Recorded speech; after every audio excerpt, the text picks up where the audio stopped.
Masya Allah, aku tak sangka je betapa pening nak naik ke atas ni. Tapi tak sangka lah pula kat Malaysia ni ada France. Oh my god, France. So kali ini jomlah kita sama-sama ikut aku dekat Short Trip Kolmar Edition. So kalau korang masuk-masuk kat atas ni kan, korang akan nampak satu bulatan. Dan kalau korang turun akan tada, Kolmar, perkampungan France yang diorang buat dekat Bukit Tinggi Pahang. Wow. So jomlah ikut aku. Bila naik sini memang sangat-sangat pening. So aku kat belakang ni memang nak tidur je, tapi tak boleh tidur sebab pening yang ahmad. Okay, so bila kita naik-naik, kita akan nampak jambatan yang sumpah cantik. Tak pernah nampak jambatan macam gini lah ini satu-satunya jambatan yang kat Malaysia ni cantik. Tiba sekali je, pandai je aku. Korang akan nampak satu bangunan megah di hadapan. Rumah aku kat belakang menikmati suasana alam je guys. By the way, aku pergi dengan family aku selepas kita orang pergi family day tau. So, bila korang dah naik sini, korang akan nampak satu bangunan megah dan dekat situ ada pintu gerbang. Nampak? Pintu gerbang. So, ramai orang manusia-manusia kat sini. Sebenarnya kan, Kolmar ni apa tau? Sebenarnya, dia macam perkampungan France yang biasa tu. Bangunan-bangunan ni cantik. Lepas tu, dalam tu ada hotel and ada macam-macam kedai. Termasuklah 7-Eleven.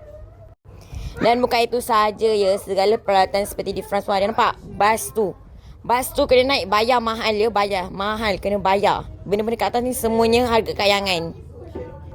Interesting my mak uda, iaitu author of Tata Milo kecil tiba. Okay, lepas tu nampaklah aku ni. Okay, hari ni kita nak try menaiki bangunan yang sangat tinggi ni. So kalau naik tangga dia amat memenatkan. Dah boleh belit dah.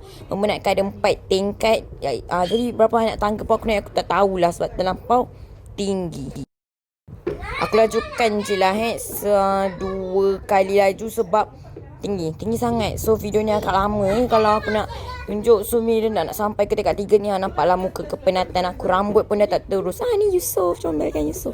Nampak tinggi kan, tapi tak gayat sebab bangunan dia tinggi dan besar kan. So ni bila nak sampai ni penat lah muka. Tengok tu muka, rambut pun dah penyek. So dekat atas ni macam ni lah, nampak. Cantik kan. Walaupun agak kotor kat situ, tapi okey lah. Nampaklah France dia kat atas ni. Tada, daripada atas macam-macam ada kan. Kamera S25 Ultra ni boleh zoom sampai macam gitu. So bila dah naik kenalah turun balik. Ya Allah, nak turun pun by the way dia tak sejuk tau. Dia bukan macam kamera, dia cuma tinggi je tapi tak sejuk. Tengok daripada atas ni, nampak zoom boleh nampak. Nampak tu dengan jelas. Tak ada lagi kamera yang boleh nampak dengan jelas macam gini. See? Lepas tu sambunglah menuruni tangga yang agak tinggi ini. By the way kan, dekat atas kan enjoy sangat-sangat. So siapa yang nak bercuti tapi nak bercuti kat dalam tempat tu je and nak biar anak korang jalan sesuka hati korang nak rehat kan, boleh datang sini sebab dia ada hotel and dekat bawah tu ada macam-macam. Cuma harga dia lah demand sikit.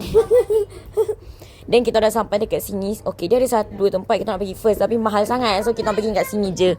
Naik benda Allah ni. Kalau kat Langkawi ada kita pernah naik, tapi dinosaur punya yang ni boleh lah. By the way, itulah bangunan yang aku naik tadi, tinggi yang ahmad. Keluar ni nak tunjuk. Ni kita pergi sini, Ark Adventure. So harga dia macam RM15 each. Then nampak kita semua dah ready kat atas ni. Aku dengan sepupu aku. Oh yes, memang best sangat-sangat. Tak boleh nak rakam lah kat dalam tu apa jadi. Ini adalah perigi di mana orang France letak baling duit. Lepas tu buat permintaan. Menarik lah, tapi kita sebagai orang Islam tak boleh lah buat macam ni. Tu korang kalau nak baca, rajin nak membaca, bacalah. Aku tak merajin nak membaca. Sekarang nak menggambar je. This is my very favorite ever untuk buat video ni. Iaitu aku nak tunjuk 7E dalam ni. Aku sangat amazed je sebab ada 7-Eleven dekat dalam ni. Walaupun 7E dia sama je macam dekat luar. Cuma harga dia lah lagi mahal. Tak tahu lah kenapa mahal tak faham. So ini antara my family picture yang kat atas ni. And then ini adalah picture kita orang kat atas. Dan gambar yang kita orang tak ready pun saya saja nak letak. Dan itu je untuk video kali ini. Bye, nantikan vlog seterusnya.